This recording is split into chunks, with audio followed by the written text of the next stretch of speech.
Are you ready to hear the most powerful advice you will hear in your life? The most powerful life advice we learn from our sages. I will share that with you along with other affirmations and, of course, a practical tip at the end. Sometimes we live life living by one mantra, and it's okay to make mistakes because we are here trying to do our best to put one foot in front of the other to navigate this world successfully. And we may have people who we look up to who live a certain life and we admire it. But just because something works for that person and seems right doesn't mean it will work in my life. So the truth of the matter is, if we learn from our sages about the most powerful life advice, we will be able to succeed in this life and navigate it successfully. I'm going to first share with you the 3 affirmations. Affirmation number 1, I should not be affected by societal attitudes. Or I should not be governed by secular attitude, but by Torah attitude and ways of living. This can be confusing because in the world that we live in, the secular world seems so nice. They seem kind. They seem that, life can move on without me keeping the Torah and everything could be just fine. But the truth of the matter is, if you are given the Torah, you're expected to follow its commandments and honor them. We as Jews, we know that these are not our attitudes. This is not our way. The secular way is not our way. We need to adopt and live by the Jewish way of living. Affirmation number 2. It is definitely better to pay in this world than to pay in the next world. Sometimes we question, should I do this? Should I not do this? It seems like it's a gray area. It's not really law or halakha that I have to do it, but I could do it. And we go through this all the time when we're making decision A or decision B. And we could get away with both. It seems like both are good. So I'll share a story that Rabbi Tzedek Schwartz shares, a personal story of hers. She was traveling with her husband, and the Hasidic taxi driver who they hired to pick them up from the airport, unfortunately, they had to wait an extra hour because, the luggage wasn't arriving and they were waiting on it. And it ended up that they had to wait on it for a good hour. So finally they got the luggage and they're going back to the car. And they offer the man, the taxi driver, an hour worth more of pay. However much it is, I don't know. It wasn't mentioned. However, they give him extra money and they say, you know what, this is for the extra time that you waited. Thank you so much. I'm sorry for the delay. And he didn't take the money. He didn't take the money for the few times that they asked. And he said, no, don't worry. I see you all the time. I know where you live. You're such, and it's don't worry. I'm not going to hold a grudge. I'm not going to take the money. I'm not going to hold a grudge. Don't worry about it. It's on me. And I'm not angry. I'm not upset about it. I'm happy to drive you and pick you up. And so then Rabbi Tzedek Schwartz shares the quote that her father has taught her since, when she was growing up. And it is better to pay in this world than the next world. So with that, he did take the money. And she said, just take it, please. I would really appreciate it. And he did take the money. And this is a mantra that we want to live in life. We want to pay the cleaning lady extra, even though she may not have completed her job fully or didn't work enough hours, or we're just questioning, should I pay her that few dollars extra? You wanna tip, you wanna overpay, you wanna do more in this world, you wanna give to others more. You don't want to be stingy with it. Why? Because it is better to pay here than it is up there. Okay. Affirmation number 3. We should be zoche to hear what others have to say. So the biggest compliment you could give someone is that they are zoche to hear. They merit the art of hearing. What do we mean by hearing? Hearing how others correct them, criticize them, help them to change their ways by telling them, how they should change. And that can be very hard to hear. A person who is flexible on hearing, that they actually did something they shouldn't have done, or said something they shouldn't have said. They're open to hear others. That is an incredible character trait. To be able to listen, to be able to hear. Now, that doesn't mean what everybody says is right. But a wise person learns from everyone and knows that I can change. Okay, so I wasn't right in this situation. Okay, as long as I'm alive, I can change my ways. It is the biggest compliment to give someone is the ability to hear, the ability to hear criticism. A wise person understands that he can make mistakes, and only Hashem doesn't make mistakes. This person is quick to forgive others because they are soft on themselves as well, and knows that they are only a person. A wise person learns from everyone. Every person can be learned from, and every person has something to offer. From little children to older people, we can learn from everyone. So it is really important to internalize that we should be zocha to hear what others have to say and be flexible and understanding. And in this way, you can have peaceful relationships as well. So the most powerful advice that you will ever hear comes from the Chafetz Chaim. And the Chafetz Chaim says, every time you are judging another person, you are sealing your own fate. Every single time I make a judgment on someone, then I'm actually sealing my own fate, which means the following. Even when it comes to justice, you can treat others charitably, treat others with compassion. We don't judge other people, we judge their actions. That wasn't right how this person acted. That person didn't act with respect. That person doesn't treat other people properly. Or the person shouldn't have done what they did. Whatever that it was. But it doesn't mean that the person is this way.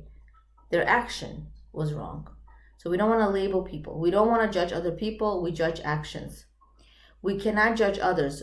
We don't know a person's needs, deficiencies, and limitations. Unfortunately, a person can live most of their lives without really knowing who they are, without really knowing their weaknesses, their limitations. A lot of times we may hear the comment, especially in the secular world, this is how it is. You could like it or you could love it. This is me. You could accept it or not. This is who I am, right? It's not really who you are. Because if you know who you are, you know that you're capable of greatness and big things. A person is not, static. A person can always change and become more. So even though the person is not your best role model, they didn't act properly, or they did things that they should not have, or acted incorrectly, you need to help the person 100%. You need to try to be there for them and help them 100%. Now, obviously, you're not helping them do bad things, but you're helping them. If they need help in any way, you need to try to be there for them 100%. We don't judge the person, but if we judge the person, you're sealing your own fate, right? If a person says, I will never act like this person. How can this person act like this? Who does this? Aren't they responsible? No, we cannot say that because we don't know their limitations and deficiencies. We cannot judge people until we're in their shoes, and we'll really never be in their shoes. So you're stealing your own fate. How does that work? When I judge other people favorably and I help them and I give to them anyway, when you do mitzvot, not 100%, Hashem will be lenient with you, forgive you, give you the merit anyway, and Hashem will overlook your mistakes. So we leave the judgment up to Hashem. Leave the judgment up to Hashem. Let Hashem deal with the person. So this is really difficult, especially when it comes to immediate family, right? When someone, a stranger, a coworker, we have to keep peace with them. We have to see them, or the stranger you'll never see again. Okay, it's easy for us just to let it go. But sometimes when it comes to immediate family, people hold intense, serious grudges. So it is much more difficult in that way. Your sister, your sister-in-law, your friend, your neighbor, they are never available the way you are available. You are always helpful. You initiate help. You are always calling. You're available much more. And the person doesn't even return your favor 10%. You never have to worry about the day of judgment on Yom Kippur. Why? Because you have your bases covered. you don't have to atone it in the same way. Why? Because you're always there for others. Now, it doesn't mean being a doormat and saying yes to everything. It doesn't mean a people pleaser, being a perfectionist. No, but if you know that you can, and you're not holding a grudge, not holding resentment, and you're trying to be helpful, and even if you are holding a grudge and you're having resentment, ask Hashem to help you not hold a grudge. Hashem, help me to see this person with favorable eyes. Help me, Hashem. I want to be helpful, but it's difficult for me. The person hurt me, or the situation was so difficult. Help me, Hashem. And you do your steps. You try to help, because that's our job. Our job is to do. Hashem will judge. Hashem will figure it out. So we judge other people favorably. A promise from Hashem this is what Hashem promises. Hashem says, you look at other people kindly, I will look at you kindly. Right? When you judge other people favorably, I will judge you favorably. You give to others even though they don't return the favor, and I will give you what you want, even though you don't deserve it, right? So expectations of ourselves and others. When it comes to other people, Hashem wants different standards for us and other people. He wants us to have high standards for ourselves, but towards other people to have compassion and tzedakah. Hashem wants us to judge the way that we do our mitzvot. Try to reevaluate, try to introspect, try to really think about how well do I pray? How well do I do this mitzvah? How well is my speech? How do I dress? How do I behave? Constantly changing, perfecting themselves, enhancing their midot, their character traits, and trying to do better. And when it comes to relating to other people, to having compassion, giving the person the benefit of the doubt. You see that person mess up, you see that person act in ways that you would never act, not to say, how could the person act like this? You know what? The person lost themselves. They must be going through such difficult time. They're stressed. They didn't think about what they were doing. They didn't think about how they were acting, how much they hurt other people or a person. So when you judge other people favorably, Hashem is going to say, you know what? You didn't daven properly, you didn't pray, you didn't do this properly, you didn't keep Shabbat properly. It's okay. I'll give you the credit anyway, and I will overlook it, because I see how you overlook the practice, the behaviors and the actions of those around you. We have to remember also not to say to other people, it's halacha, so you owe me. It's in the books. It's halacha, it's law. You owe me. Kindness and compassion overrides everything. Just because a person is right doesn't mean they should act that way, right? It's being right or being happy and being peaceful. We have to choose. So let's say the person is never there for you and you're always there for them. So a person can say, like, she doesn't call me. It's okay, I can call her because I care and Hashem put it in my head to make that time to call. Or I'm grateful to have the time, the health, and the ability to help. Or I would rather give than to receive. It makes me so happy. We know that when we give to others, it just lifts us up, lifts us out of neshama, because it does make us very happy and fulfilled. Or another one is, so what if she's never available when I need her? It's fine. Hashem helps me with all my needs. Hashem is ultimately my provider. So why should I be upset if I don't get that help or if I don't get those favors returned? Because Hashem puts the people in my life, the circumstances in my life to be helpful. Maybe somebody has a really helpful mother, or maybe somebody has a really helpful neighbor, or a sister or a sister-in-law, or a really great relationship with her husband when he's so helpful. Everybody has different circumstances. Hashem gives exactly what the person needs. So there's no reason to despair. Hashem knows exactly how to help you. We need to just reach out to Hashem, and He has, all our problems solved. So when it comes to judgment and compassion, when it comes to other people, we have to pretend as though there is no Hashem, as though there is no creator. Why? Because we have to do everything in our power to help this person. If a person is going through pain and suffering, we cannot come to the person and say, you know what, everything will be fine. You'll see in a few years, you'll turn back and you'll see that, how difficult it was. You made it. It's okay. Hashem is in charge. He'll help you. He's the ultimate one who gives us everything. He'll solve your problems. Don't worry. Tomorrow will come. You'll get through this. We can't talk like that. We have to say, you know what? I'll do my best to help you. How can I help you? We have to pretend as though we are the only ones who can help, or ask people to help as well. Maybe you're going to be the mover and the shaker in this situation because that person needs help. But when it comes to me, I have to do the opposite. I have to, you know what? If I'm meant to have it, I will have it. If I'm meant to have this new job, if I'm meant to have this help, if I'm meant to have this wish that I really want, I would have it. So let's say a person is trying to find a job, right? So a person really needs your help to find a job. So you have to do everything in your power to help them find a job. Get people involved. And they really need the parnasah, maybe raise a fund. We cannot say Hashem will run the world, Hashem runs the world, don't worry about it. He's in charge of parnasah, which is all true. But when it comes to other people, we need to be helpful. But when it comes to us, you do your best, you send your resumes, you pray to Hashem to get you the job, and that's it. You say, you know what, if I'm meant to have this job, it will be perfect for me. But if I'm going to get it, even though I'm not supposed to have it, it's going to be poison for me. It's not going to be good for me. It's not good for my neshama. Let's say a person wants a position of power, some kind of a leadership position, to lead a community or lead a company. If it's not good for them to lead it, then Hashem won't give it to them. But if I don't get the job and I'm so upset, my life is miserable because the other person got the job, what kind of quality of life am I creating for myself? So a person really needs to understand that if it's good for me, then I would have it. It's all good. If it would be perfect for me to have it, I would have it.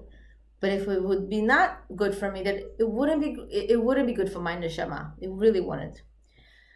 So regarding Hashem and understanding, when you do Hashem's mitzvot without trying to understand, why do we have to do this mitzvah? How do we do this mitzvah properly? But you want to do your best, but try not to ask too many why questions, right?